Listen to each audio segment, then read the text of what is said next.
Hey everyone, 412 Sports Cards here today, back with another video, and today we're talking about the Grail hunt again, except this time it's update number 4. I'm preparing to purchase a Grail.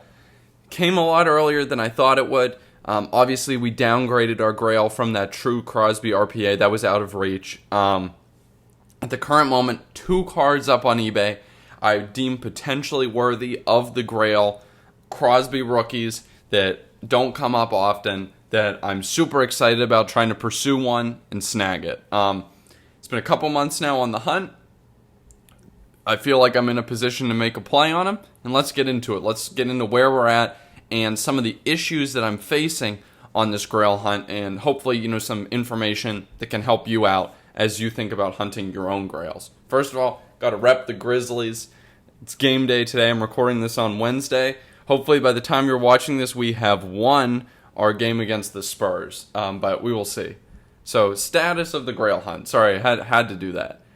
Remember, we began in March, $2,800. Last time I gave you an update, we were at $3,100 in fair value. As of now, at about $3,000. So, we'll show off what we got in the fund. This is card number 1, that LeBron first edition paper. Fair value about $850. Done pretty well. Next up, this Kobe. This one's tough to price because there aren't a ton of each picture. So this is out of 20, 17 to 20. So there's the out of 24, which has no gold. There's the out of 20 that has the gold. The out of 10, I believe, has this purple, and this purple is filled with like a gold snake skin. And then there's a 1 of 1, so not a ton for each picture. I consider this to be one of the more desirable pictures. First championship. Not like some of those rando ones, like the All-Star Game ones, where it's just like a meaningless, just random All-Star Game. They're not that important to me. This one's pretty cool, I think. So I would say fair value about $850. They're a little all over the place, and they don't sell a ton, especially for each picture, but I think that's probably fair.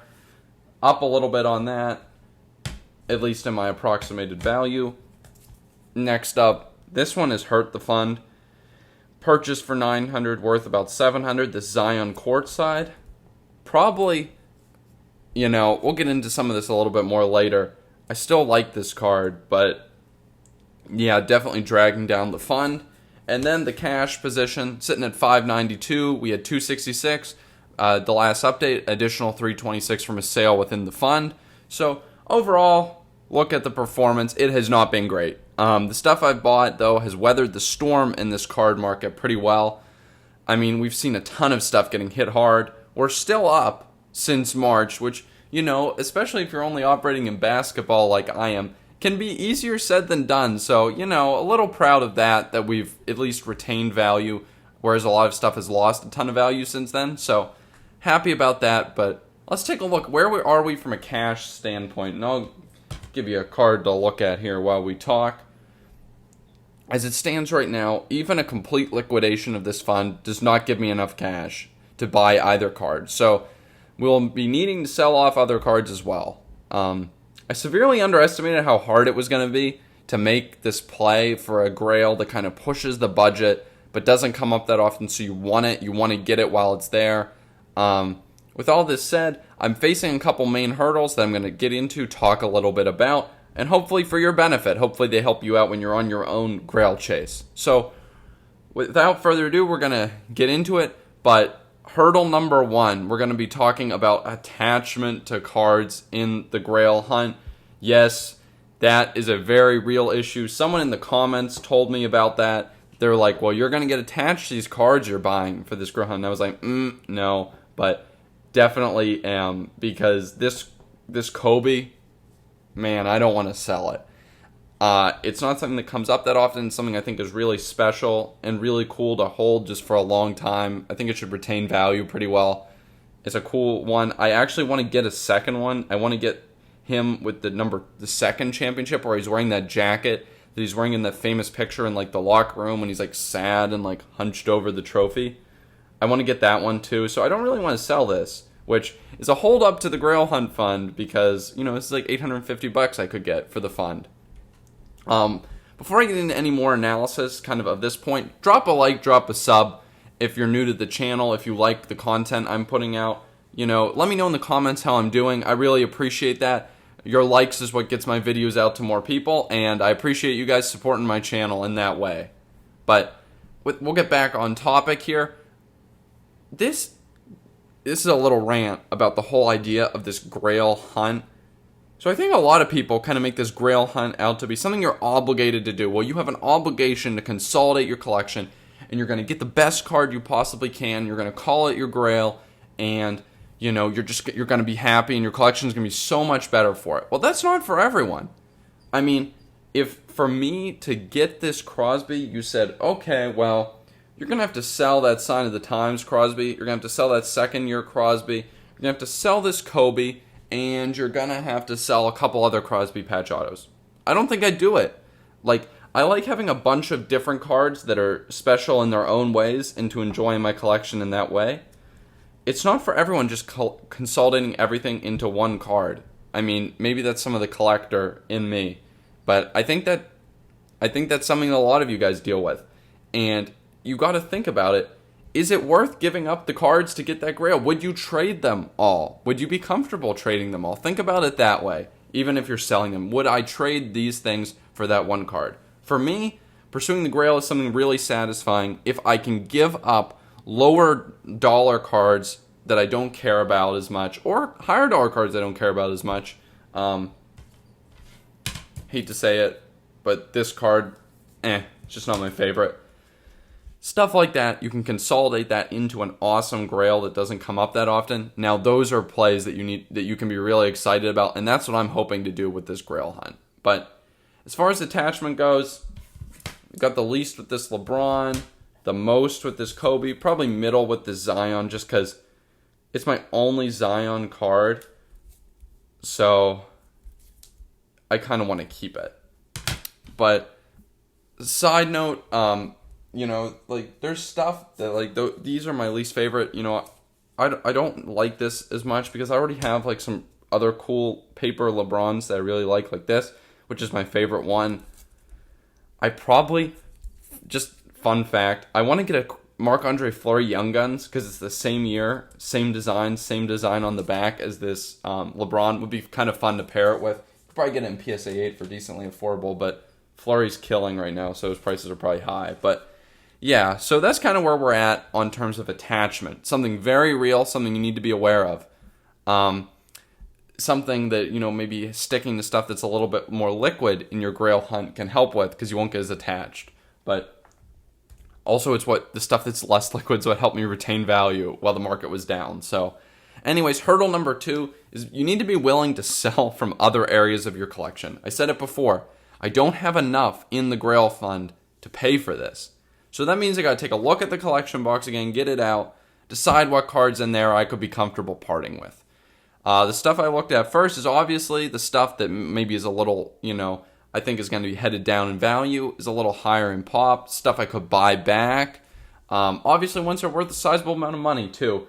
Those kind of all coincide for me with this LeBron Bowman Chrome. Don't get me wrong, I love this card, but this is my biggest, trade chip, if you want to call it that.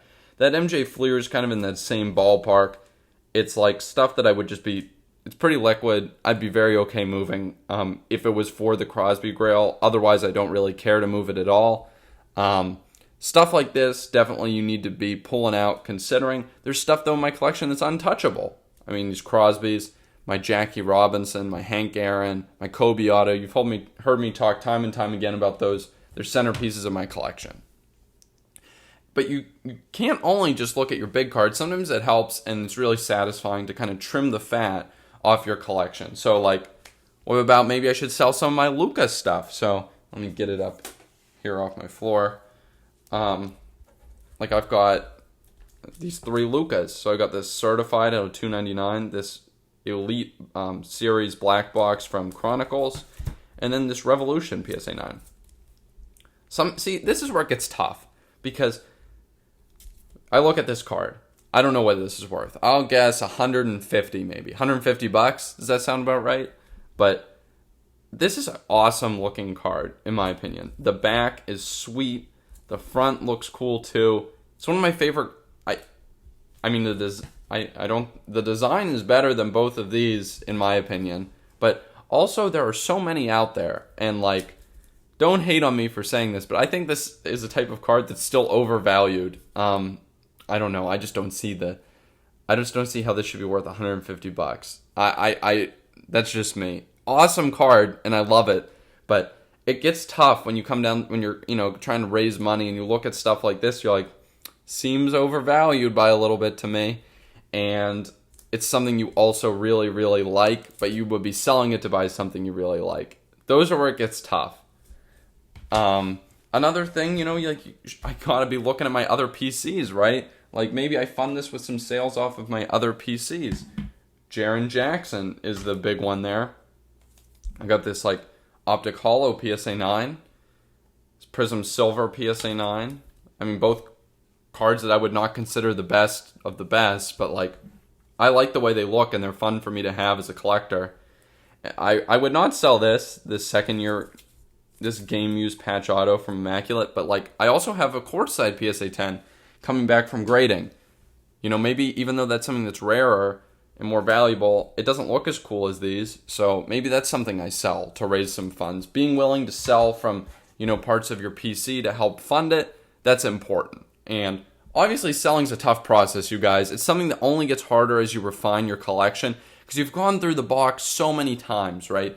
And that you've trimmed the fat, and you trim the fat, and it gets harder to find stuff that you're okay selling, because more and more of it gets locked up in stuff that you really don't want to move.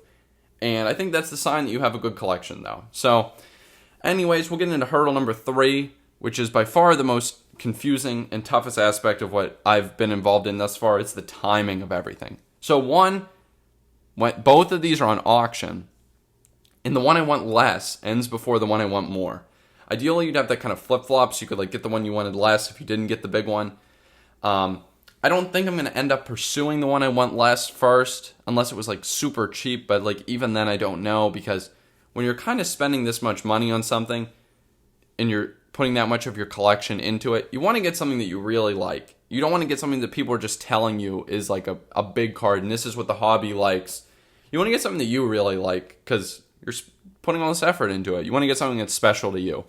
For me, patch auto is a big deal. I really want a game-used rookie patch auto. The game-used patch in there is a big deal for me, so that might be what I'm looking for. Point number 2 is when you're going to sell everything to fund your purchase. Do you sell it all beforehand? What if you don't land the Grail? What if I sold this LeBron Bowman Chrome that I don't want to sell unless I can get the Crosby? I sell it, I get the money, and I lose the auction. That would be really unfortunate for me. I would be really upset if I did that. So maybe you borrow a little from, like, a checking or savings for a couple days and then sell the cards immediately after to pay back your checking or savings. Only do this if you are more than 100% certain that you can pay back those accounts. If you operate like me, you don't want to put in any extra cash into the cards. You just want to cycle the cards around. That's how I do it. You want to make sure you can pay it back. It should be, amount you would be borrowing in the short term, like borrowing from a different account, is probably needs to be a small fraction of your total card worth. But that's something to consider. Maybe asking the seller if you can delay payment by like 3 or 5 days, something I've thought about as well. I'm not 100% sure what I'm going to do here, but what I do know is I plan on selling this LeBron just to get a little bit more cash in my card account, because that can never hurt, especially if it's something you're not attached to.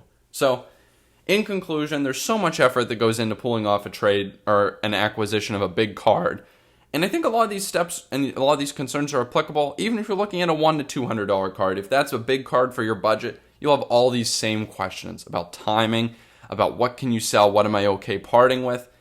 Those are all questions that we all have in our journey to pick up bigger cards. So you kind of hope you learn some lessons here. Hope you learn some of the things that you might need to be thinking about down the road. If you're kind of a little earlier on the quest, your grails haven't shown up yet.